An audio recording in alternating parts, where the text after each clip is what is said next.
my name is Manguerra, and today we will discuss about the elements of profession as well as the historical development of teaching in the Philippines. But for now, let us know first what is the meaning of profession.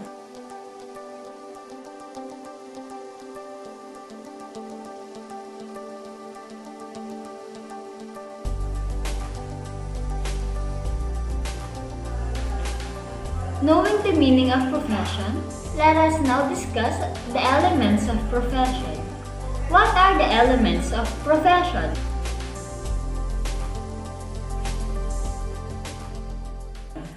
According to Alex S. Brown, there are 6 elements of profession.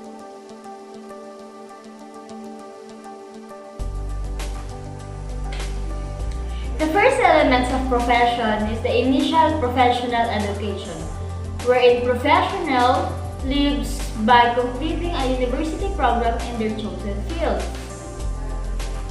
This means that the professional takes a long and difficult years of preparation. The second one element of profession is the accreditation, wherein university programs are approved by the regulatory body like Commission on Higher Education or CHED, to ensure that graduates from these recognized programs start their professional lives with competence. The third element is licensing. Licensing is not voluntary, but it is a mandatory. It is administered by the government authority like the Professional Regulatory Commission, also known as the PRC. The fourth element of profession is the professional development. This is an ongoing professional's education to maintain or improve professionals' knowledge and skills after they begin professional practice. In the Philippines, it is the continuing professional development mandated by RA number 10912, otherwise known as the CPD Act of 2016. The fifth element of profession is the professional societies. These professional societies put dedication to public interest and commitment to moral and ethical values. The last element of profession is the code of ethics. The code states what a professional should do. Professionals can be ejected from their professional societies or lose their licenses if they violate these codes of ethics.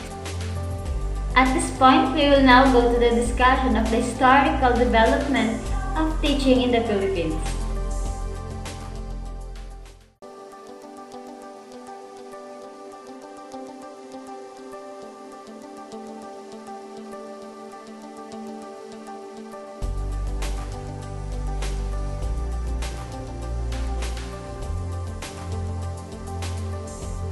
The first legal document that the professional is teaching was Presidential Decree 1006 issued by the President Ferdinand D. Marcos. It was only in 1976 with Presidential Decree 1006, known as the Decree Professionalizing Teaching, that teachers in the Philippines became professionalized.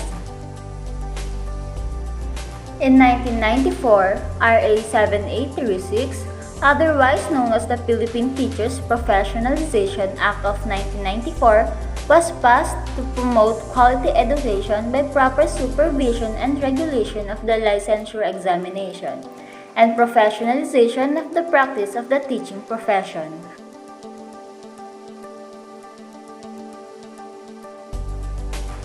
During the pre-Hispanic period, there was no established formal schooling in the country, so there was no formal preparation for teachers too.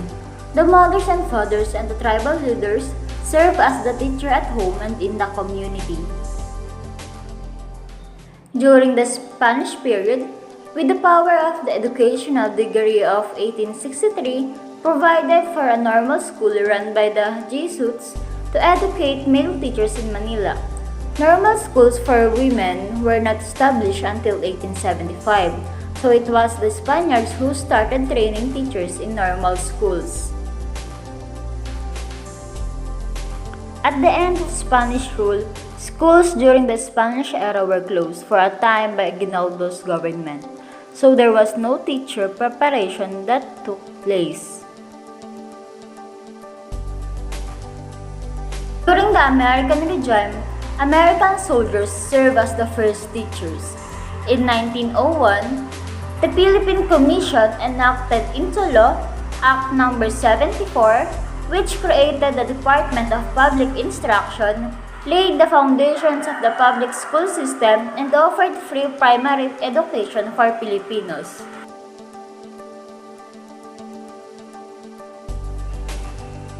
During this time, there was a shortage of teachers. That's why the Thomasites, or American teachers, was invited to the Philippines. In 1901, a 2-year preparation for teachers was given by Philippine Normal School. Then the 2 years became 4 years since the 2-year academic preparation was seen inadequate.